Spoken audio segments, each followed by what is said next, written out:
up, ladies and gentlemen? My name is Alex Babbitt. Y'all watching Behind the Mic Stand, and I thank you for it. But we are here from my recent guest, one of my favorite musicians in the world. Honestly, is a superstar in the making, truly gonna be let me slow it down. Gonna be Grammy nominated or just win a, she's gonna win something. She's so goddamn talented and truly inspires me because she's multicultural. Ladies and gentlemen, make some noise for the one and only Alyson Cadena. Come on, sis. What's up? You need to get an in-studio audience. We do need it. Or like a fake little clap, like a button. We're going to do it in the post. Yeah. We're going to do it in the... We actually had some people watch a couple episodes and say, yo, I need to be there, man. You got some legendary people. Right. Yeah. No, but you know what? You can't, because I feel like there's always that one person that thinks it's interactive. Mm-hmm. I got something I want to say. Can I ask a question? Shut up. No, I'm just kidding. Shut up. No, I just got one question. No, for real. Yeah, it's a lot dealing with when you do a production of any kind with too many too many cooks in the kitchen type thing, where you just gotta like, oh, people forget there's crazy people too. Like, just because a person supports you doesn't mean they're not crazy. And sometimes you get a crazy person be like, yo, I want to come see you. All right. Yo, man, I brought my whole family. We all got drunk. And we all love you, like, in a really weird way. It's like, we're not even that close. Why do you love me this hard? Yeah. No, that's for sure. We have one friend that we brought to 2 comedy shows, and we keep forgetting. You can't bring him. Because you're going to, like, now you're getting heckled by your own homeboy. You can't bring him the stuff anymore. And it's hard to explain because you're like, yo, I don't want to tell you to stop because it's supportive, but stop. With all love in my heart. Shut the fuck up. Yeah. Do you feel that like, is that hard for you, like when you, like, as a singer, when you like invite your family to shows? Yes and no. My family in particular, love them with all my heart, the biggest haters. The most hatin'est haters. When I tell you, I'm so blessed because all my friends are like, you know, you guys are all so supportive and so loving. But when I tell you my family, and it comes from a good place, anybody with Latino parents I'm sure you can identify that, like, it comes from a good place, but while y'all are loving on me, I'll get like, why did you wear that color? That's not a good color. Just fucking hating for no reason. My mom, she hates, I do sad bitch music. Like, I'm sadbitch.com, right? Yeah. My mom hates it and will always take the opportunity to be like, I don't understand why you can't do like one upbeat song. Won't let it go. I showed her my music that I'm working on that hasn't come out yet, and she was like, well, I like it because it's less boring. God damn. Thanks, mommy. Yeah. Oh, moms are mean. It's like Caribbean / Latino. Yeah, because my godparents are Dominican, so like my godmother is just like she's just intense. She's very loving. Yeah, but she will equally talk shit in that same. Like, I remember, like early on, before like I got enough credits in comedy for her to leave it alone. She always wanted me to go to college. Like, that was her thing. Got to go to college. I remember she used to own a beauty supply store. And I remember being there one day and saying, I'm not going to college, I'm pursuing comedy. And she's like, what, you going to be a dumb nigga like your father? I was like, whoa, this is so intense. Because she's Spanish. I was like, she hit the hard R on that one. And I knew it was in love. I really did. But it was so fucking intense. Yeah, they mean well, but they keep you real humble. I went to a cookout. I had on a pink shirt. I remember the whole side, Spanish side. It was their family. All of them collectively. Who gave you the confidence to wear that shirt? I was really feeling good. I liked it. Who gave you the confidence to wear that? No, for real. Everybody. They called the other people around. Look at him. Who told him he could wear pink? What is this? What do you think that is? Does that come from something? Where your family from exactly? We're Ecuadorian. Okay. are they from there? Yeah. Okay. My parents came when they were like teenagers. Got you. So do you think that it is exclusively from like people physically coming from the place, or is that in the culture?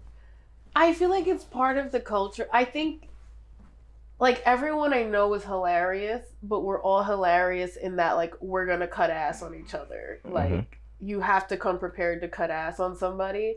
So I feel like that's just the nature of how we interact. But like sometimes like please stop cutting ass. I'm not as strong as I look. Sometimes say something nice to me. I'm weaker than I seem. Yeah. It's gotten to the point I feel like I've grown up with that so much that like I feel like you can tell me anything and it won't really affect me. Like I'm just like I'm gonna come up with something in return. Yeah. But like at work when we have like annual reviews, because I'd be like the hardest worker in the place, right?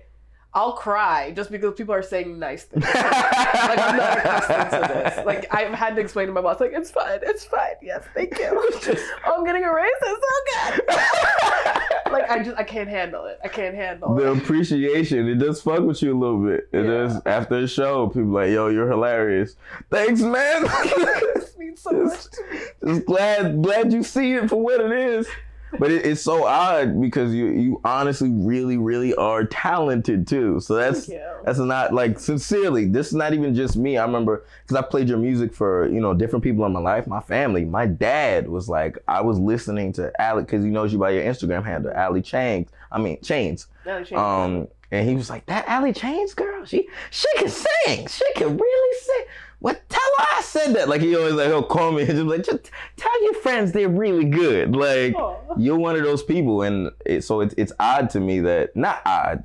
I understand that sometimes the doubt could kick in because we get attacked from the culture, but then also you have a confidence when you sing. Like I remember the first time I heard you sing. What is the name of that? Dude, she's a woman. She's singing to a dude. Jesus. Natural Woman. Yeah. Bow. Natural Woman. I remember hearing you sing that and genuinely bringing me to tears and how much conviction you had. How do you do that? Honestly, I'm very big on like, I only sing songs that I feel like I can feel the story. Like, and I think that's why I sing sad bitch music. I listen to sad bitch music. I sing sad bitch music. I like music where you feel like you can relate. You feel like I like to be put in my feelings. Like I want to be looking out a window at some rain. Like that's what I'm looking for. And so yeah, like anything you see me sing, like there's a reason I sing it. Sometimes it's like a man song I'm covering, and I gotta change the key, but it's like something about it just like hits me, and that's why I want it. Talking to the Moon. No, oh my God, it's a Bruno Mars song. Yeah. That's not the one. When I Was Your Man. When I Was Your Man, you sung that. Yeah. And I remember hearing that too, because I didn't know at the time that was a Bruno Mars song. So I used to just think every song you covered was your song. Oh, okay. So I was like, oh man, that fucking Alyson song is hitting. It's on the radio. This shit is crazy. I didn't know. I just was oblivious to it. And you very few people can sing any song, like whether it be led by a man or a woman, with the conviction, and you hit the notes and it doesn't sound odd. That shit is so, did you like, because I also, to give context, the people who are just watching, who don't know our relationship, I met you through Craig Derry's vocal training class. Was that your first time like getting vocal training? Have you always been good at singing? So here's the thing. I always loved to sing. Me becoming a singer was never the fucking plan. Like, when I tell you, like, I am here in spite of myself. I always loved to sing, but I was, like, painfully shy. So literally, like, as a kid, my dad would try to encourage me, like, sing at the family party. He wanted to show off. Like, no, my kid's mad good. Right? I would start crying. So, like, there's no footage that exists. There's no evidence before I was, like, 16 that I ever sang a note. But I always loved to do it, and so I like took lessons and stuff, but it's like nobody really knew, and I always just took it as like a hobby, you know what I mean? Like that's just something that I like to do. It wasn't until I got to Craig's class, which was like by accident. My dad bought me a Groupon, and like it was like when Groupon first came out, and we were just doing random shit because we were on Groupon. So in my mind, I'm gonna go to this vocal class for a month, and then next month I'm gonna do like fucking sword fighting or something, or like Taibo. Like it was just like to kill the time. Yeah. But Craig never let me leave, so. That's how we're here. Like literally, like I did the class for a month. Eventually, like when it ran out, I was just like, oh, okay. You know, at the time, Craig's rule was like you can't sing a solo or anything in the class until you've been there a month. Yeah. So my month was up, and I was like, oh, I'm gonna leave anyway. So fuck it, let's just sing a song, right? And then everyone was throwing shoes at me. I was told I was not allowed to leave. If I would go missing, because like sometimes like either work was crazy or I didn't have money for the month. Craig would literally call me, what are you doing? Where the fuck are you? I'm like, oh shit, okay. And then I made the mistake of once saying that I was there as just a hobby. Got my ass chewed out by like 7 people in the room. They're like, what do you mean this is a hobby? I'm like, literally, I'm just here for fun. Like, for fun? Yeah, the voice you have for fun? Literally. For funsies? Literally, yeah. So, I mean, it took me a long time to even think like, oh, I'm going to be a singer. Like, and it took a lot of convincing to even I always say that like anything that I've done in this like creative realm is like in spite of me. I don't know how I got here. I'm like the luckiest bitch in the world. That's fucking like, hilarious. I'm not supposed to be here. But you are. And look, you chose a song. Nobody's supposed to be. You are. you and it's so crazy. You know what bothers me, what irks me to the core is you say, yo, I don't want to do this, in spite of me, all of this, but you've made it on television. Yeah, twice. I have dedicated most of my life to do this. It's exhausting, and you do it with ease. It kills me every time. Yeah. It kills me. And so, all right, how did you even get on TV? Reluctantly. All right, so it's been 3 times then. So I would always audition for stuff. I think I just deep down I knew I wanted to be a singer. So I would like try, but with the understanding that I was gonna fail, if that makes any sense. It was like it was almost like proving to myself, like, you see, this is why we're not a singer. So I always went to like those American Idol auditions, The Voice auditions, whatever. I wouldn't get to anything. This is like back in the day when it would be like a freaking football stadium full of people auditioning, right? So I just kind of accepted, like, it's not going to happen for you. And then one year, Ecuador Tiene Talento, which is like America's Got Talent, but in Ecuador, they were auditioning in New York because a lot of Ecuadorians have like kind of moved out from the country and they're like all spread out all over the world. So they were trying to get like the diaspora of Ecuadorians, right? So they came to New York and I auditioned and I got through to the live auditions over there and got cut right after. So I was like, oh, that was fun, whatever. But you see, I'm not that good, right? They came back a few years later, and I knew someone that worked at the station. They're like, you have to go. They're waiting for you. Like, you have to go, right? And I was like, they're not waiting for me. It was like 3 years ago. I didn't get past the first round. So I went, like, I feel like I went, like, kicking and screaming the whole way because I was just like, I'm not going. Because also, I got through last time. Like, I'm not going to go again because if I don't get through, I'm going to feel like so stupid. But I went again and they picked me. I go for the live auditions. I don't know what the fuck happened. They pressed the gold buzzer that sends you to the semifinal directly. So you skip a bunch of steps, you go straight to the semifinal. That's wild. I'm the only person that they get, most people are like, oh, I'm so excited, whatever. They hit the golden buzzer and my face was like, to the point that when I got off stage, production's like, you understand what happened, right? Like, yes. And that's the problem. I'm well aware what just happened. And now I'm scared. Like, I'm panicking, okay? And everyone's like fucking confetti everywhere, and everyone's coming up and hugging me. Oh my God! Okay. That's fucking crazy. Yeah, and then I just did another show. Now, I think enough time has passed that, like, I can't play stupid anymore. That, like... now it just looks like you show, I'm not gonna get it. Yeah, now it's to the point where like, okay, I get it. I sing well. So I went and I just recently did a show, Tengo Talento, Mucho Talento, which is like another talent competition based in California. So I got to do that one. And it was a whole different experience when you actually think you're like, you know, when you're doing it purposefully, it's like a completely different experience. I had fun. That was a new experience. To not be like crying and freaking out all the time. You gotta stop crying so often. I'm sensitive. I feel that. So it was like actually like a ton of fun. I had no idea what was going on because it happened from one day to another. Like literally flew me out like on a Tuesday after calling me like the Friday before. Like they flew you out and you don't even want it. Yeah. Well, no, at that point I did because this was like now. Now that I'm like, well, I guess I'm a singer. I guess I'm a fucking. I guess I'm a singer. So are those like a television like? Because you also perform too. Because you've done tons of shows. Between television or live performances, what do you like the most? I like live performances.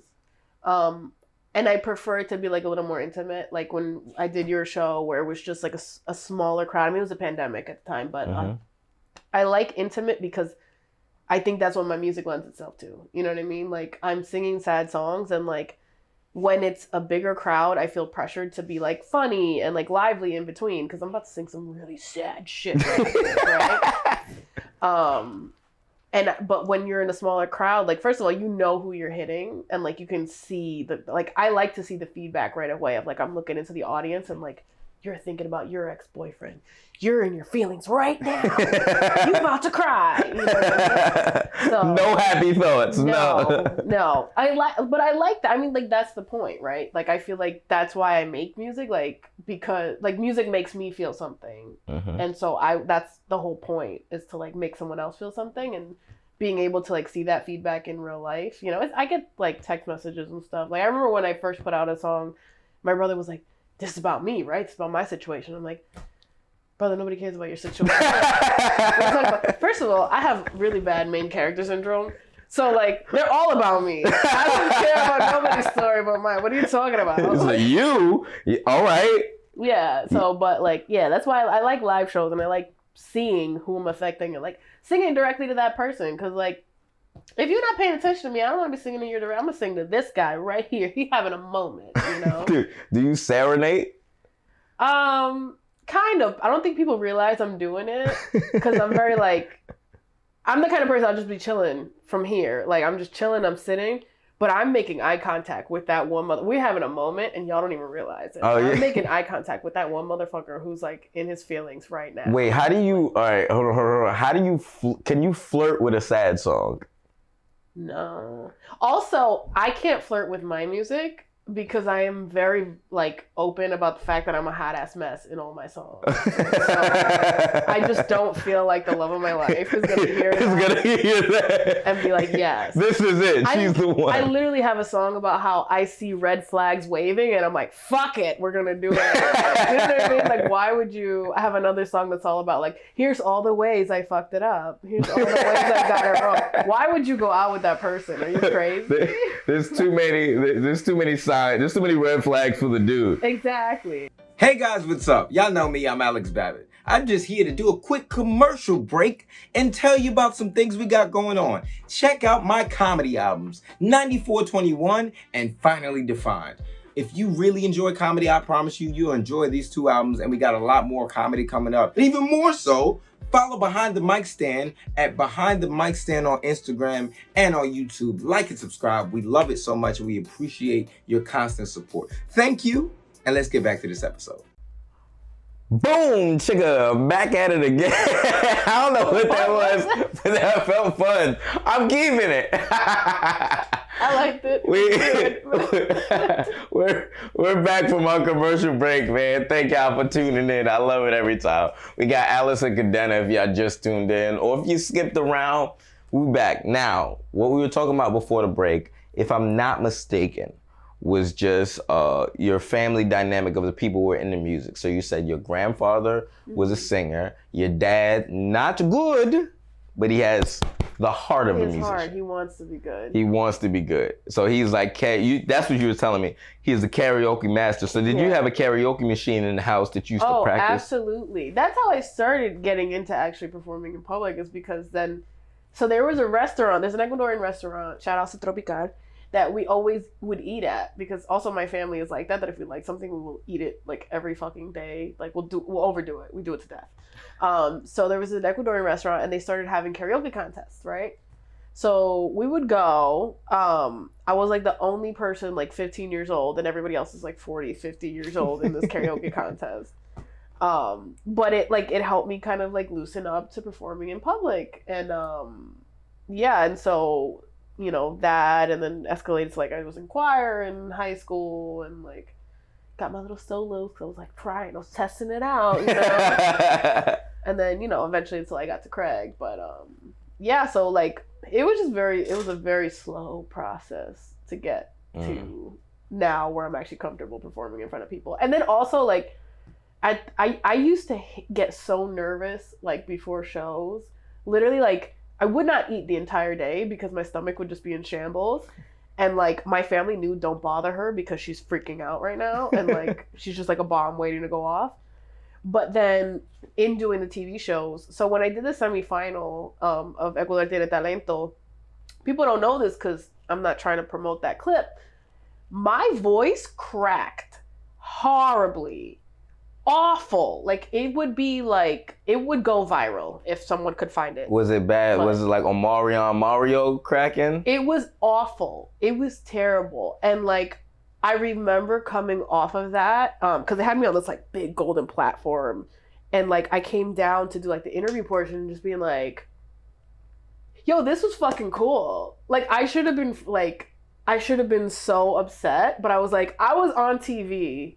Yeah. My voice cracked horribly, but I was on TV. Like, who can say that their voice cracked on national television? Like me, Mariah, and Mario. That's it. Like, it's a very exclusive club. So ever since then, I'm like, what could possibly go wrong? Ever since then, I'm like, I have no fear of performing live because like the worst thing that could happen has happened already. And you know what happened? Nothing. I went home and lived my life exactly as I would have. Perspective is everything, yo. That's very true. I remember having a moment. I went to Madison Square Garden to see Chappelle, and it was a really dope musician, this young guy. I don't remember his name, but he was opening for her. Her was performing. He was opening for her, and he was so good. MSG sold out. All of that. On the way back home, I'm going home, saw that kid on the train. So I'm like, bro, wasn't that just you? Yeah, that's me. Me and my lady saw him and we just like chopped him up. We added him on Instagram. He's like, yeah, man, I'm 20, this, that, and third. And I've had that. Been on TV, and then right after that, you on the train at the laundromat. Like, wow, this is crazy. Nobody here knows. I was just on TV. How do you deal with that? How do you deal with like, does it keep you humble? Does it help you in that sense, the reality of it all?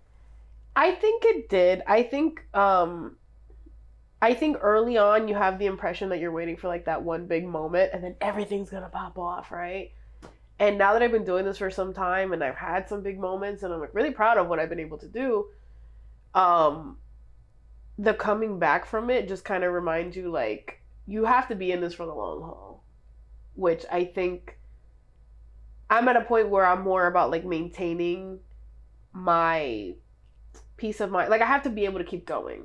I can't let myself get burnt out. I can't get overly hopeful and then overly crushed, because I mean, even just watching you guys, like you've been on television and like for all intents and purposes in my mind, like you should be super famous right now. She was crazy. And while you are one of my more famous friends, like you have not gotten quite there yet. And there's other people that, you know, we came up with in Craig's that have accomplished so many things and they're still not at that level that we thought they would be at. And it's just, you know, you have to keep that level head about you of like, okay, that was cool. I'm going to enjoy that experience, but I have to now keep going. Yeah.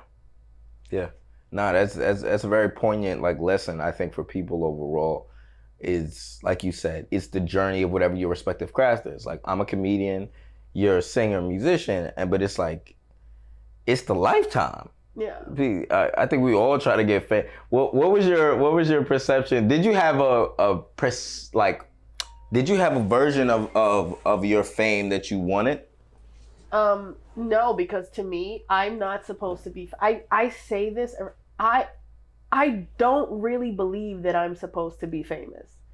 Like, okay, rather at this point, I can't like.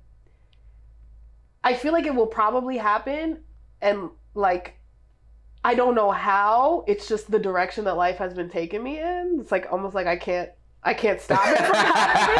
It's just going to. But there's no logical reason for me to say that I should be famous. So if it doesn't happen, I'm kind of okay with it. I don't know what it's going to look like. I literally have no idea where we're going with this. You know what I mean? I just know that for now, like, I enjoy what I'm doing. I'm happier when I'm doing creative things. And there's some reason that, like, my whole life I was trying to, like, go a different way and kept getting kind of redirected. And I've quit music 17 times already, right? But keep coming back. Like, every time I quit, like, I quit and Craig called me. We're going to be on Broadway. What the like, and then we were. I quit and then I'm on TV. Like, what the fuck? That's your secret. You gotta quit to get a new gig. Yeah, really. So I'm at a point where I'm like, I don't know what the hell like fame is supposed to look like for me. I don't know how we're gonna get there. I just gotta lean into it and like let it happen. That's where I'm at. Like, if I might get famous. I don't know how I might fucking get famous. It's gonna be so funny. Out of everybody, you're gonna get famous first. Like the type of fame we're all like aspiring to get, the Beyonce, whatever. You're gonna get it. You're gonna be so. I don't know. I don't know what the fuck happened. That's good. I don't know how we got here. I don't know what the fuck is going on. Oh man, that makes my day. Yeah, I keep hoping you guys get there first. We have this ongoing joke that I'm like, when we check in with each other, I'm like, "Are you famous yet?" You're like, "No." I'm like, "God damn it." I was sure it was today. Yeah, because I don't want to be the one. That's a lot of pressure to be like That's the hilarious. famous, like the first famous. I would rather you guys got famous, and I could be like your less famous friend on the side. You know what I mean? Also, but see, here's the thing. Even if that happened, once people saw your capabilities, you know, like they're gonna be like, "Oh, she should be famous too." You know what I mean? In my mind, I would love if you guys got super famous and I could just be like, what was that guy that used to hold Diddy's umbrella? Oh, I know who you're talking about. I like the way you move. I would love to be that Wait, guy. would you hold my umbrella? You're way too cool to do that. Why not? I just hold your umbrella. I'll like crack jokes and keep you lighthearted. You know what I mean? Because fame is hard. I don't know that I'm equipped for that. I'm a sensitive bitch. But like, if you guys do it and I'm just around to support you, lend a shoulder, make you laugh, hit one of these, hold your stuff. I'll drive the car. On Entourage, there was this one guy. I don't know if you've seen the show Entourage. There was this one guy, Turtle, that all he did was drive the car and roll the blunts. Like, I'll be that. I can't, but I'll drive the car. But you can't roll a blunt? I can't roll a blunt. I'll learn. Fuck it. That's all I have to do. That's my one contribution. Fuck it. Yeah, I'll learn. I just want to drive the car and roll the blunts for the team. Yep. Oh man, that's great. I got 3 questions left. Okay. 1, how do you write your music? Okay. All my music, first of all, it's about me. It's about my own stories. It's usually stuff. So I have an idea of things I want to talk about. Like there's stories. I have an idea of things I want to talk about in general, like ideas of songs I want to make. Because for me, it just helps me, like on a personal level, get over certain shit. But then from there, when I'm going to write it, how I'm going to write it, it depends on like when I get with the producer, I'll hear a sound, oh, I like this, and then I connect it to the idea that I had. But yeah, it's all just like stuff that I'm working on, and I'm like, you know what, I need to get past this relationship or past this whatever. I'm gonna write a song about it, because then I have to like there has to be some kind of like conclusion. You know what I mean? Like there has to be some kind of level of understanding. So it's like your way of like problem solving in a sense. Yeah, like I have to resolve it. Like you can't go into a song and write about it and not know what the fuck you think about something. So I have to come to some kind of conclusion about this situation, and it gives me the chance to like take it outside of myself, put it down on paper, and then I'm done. I'm done with it. Like I don't have to like I rolled it around in my head enough to write a song about it that now I don't have to think about it anymore. That's fire. That's similar to how I think of jokes. I gotta actually be inspired by either wanting change or like wanting an answer to this. This frustrates me, something like that. So that's very interesting to me because I always wondered that music has always been one of those things I'm like, yo, I don't tapping into it wholeheartedly. I respect it so hard. Can I just say, so Yes. like we met in vocal class, so Yes. I've heard you sing tons Yes. of times. Yes. And one of my favorite things to do is that now like I meet a lot of comedians through, our mutual friend Zuby that like I'll be I'm not a comedian, but I'll meet a lot of these comedians and I'll mention that I know you and none of them know that you sing. No. You got a whole song out I there. do. You got a whole song out there singing. Yo. It's one of my favorite songs.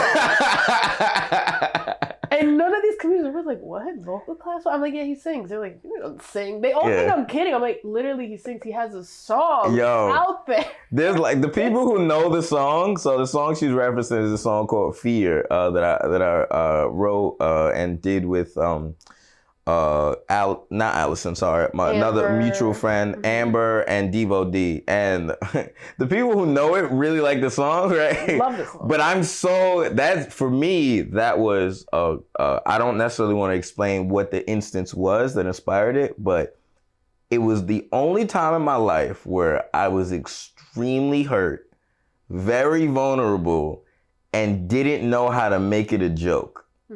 Only time I was like, whew, I do not know how to make this funny. And I was like, all right. And I used to do poetry back in like high school and stuff like that. And I was like, it didn't feel poet-like. And I've always loved music and singing for me is like, because of how much of the work it takes to really like, keep the upkeep of your voice and those other stuff. It's the thing that has been in my heart forever. It's like my side girl that I really want to love me. Yeah. But like, I know she don't not love me, but I gotta like go home. Comedy is my wife. Yeah. Music is my side chick that I go visit on occasions, and I really do love. Like we got some real good memories. It's like that thing. Like I wish I could have made that work. Yeah. That's where I'm not gonna lie to you. That's what music is for me. Music is in my heart. It's like every time we link up, I'm like, I do love you, girl. I know. That's all I can say. I love you, girl. You another just time and another lifetime. Maybe I need to have a kid. I gotta grow as a man. But yeah, man, this is so great. I've learned a lot about you, just, your family, your brain. This is just a lot of stuff. And it's comfortable because we're on a couch these episodes. So like, I'm getting comfortable, like family. Last thing, we ask every episode. This is one of my favorite parts because I get to learn about a person. If you that's your camera right there. You got a moment. This is your moment to talk to people directly. Mm-hmm. Give them a gem of motivation, something to like, inspire them to, whether they're a person like you, whether they were like a younger you and they're watching, like being inspired or connected with your narrative. Mm-hmm. What would you tell them? So I think a lot of us creative people deal with imposter syndrome and like feeling like we're not good enough. And I think that stops a lot of people from pursuing. That's obviously was my case of just feeling like, no way, it can't be me. So I would say two things. First of all, you don't have to believe it, but if everybody in the world is telling you that you're good at something or that you should do something, like maybe give them a little bit of credit that there's some truth to it. Like all these people cannot possibly be wrong, right? But then second, the mind is a very powerful thing, and I think I'd be a lot further along in my music and any of these creative things if I had just stopped myself, like stop my mind from like bullying me out of it. It don't matter that there's a voice inside telling you you're not good enough, that it's not meant for you. There's like another layer in there that knows what you're passionate about, what excites you, what you think you're really meant to do. And don't be afraid to lean into that part. of like, maybe I'm not good enough, but this feels good. You know, this is something that I know I feel better when I do music. Like for me now, I'm trying to get into acting. I can't act. I'm not very, y'all can tell me I'm a good singer. I'm not a very good actor, okay? And I got a funny ass voice. Like, I know my limitations, right? But I like it and it feels good. And so it's something I'm leaning into. Or even like I started podcasting. I know what I'm doing, but I like it. I enjoy it. I enjoy talking. So I'm leaning into it. So just lean into the shit that feels good and the rest will kind of figure itself out. You don't have to see the whole pathway. You don't have to truly believe that like, yeah, I'm gonna be the best fucking podcaster on earth. I would be out of my mind to say I'm a great actor. I'm not a good actor, but fuck it. I like it. I'm gonna do it. You know what I mean? And the road will open or it'll lead me to something else. You know what I mean? Maybe that's just a path to a different, you know, avenue that I'm supposed to take. So I would just say, yeah, like, and worst case, I'm gonna just have fun. And if I'm a famous actor, then whatever. But I had a good time, right? Yeah. So. That's fire. That's fire. Come on, Alyson, for the fucking win, for the win, man. I love it so much. Look, thank you for being a guest on the show. I was very happy. You were actually requested. So, thank you for pulling up. I wasn't sure if you were gonna come. You're my most famous friend. That's sad. And untrue. And completely untrue. All right. So I tried to do it. Listen, I will always show up for you because, like I said, I'm banking on you to get famous. And so I just got to be in the perimeter. You need evidence? Times. This is for you, too. Yeah, this is me, so that when you make it, you remember who was there for you. Day one. Yes. On the couch. Well, ladies and gentlemen, thank y'all for watching this episode of Behind the Mic Stand. I love y'all so much. I'll see y'all later. Peace. That was great, Ellie. Come on. Thank you so much for doing this.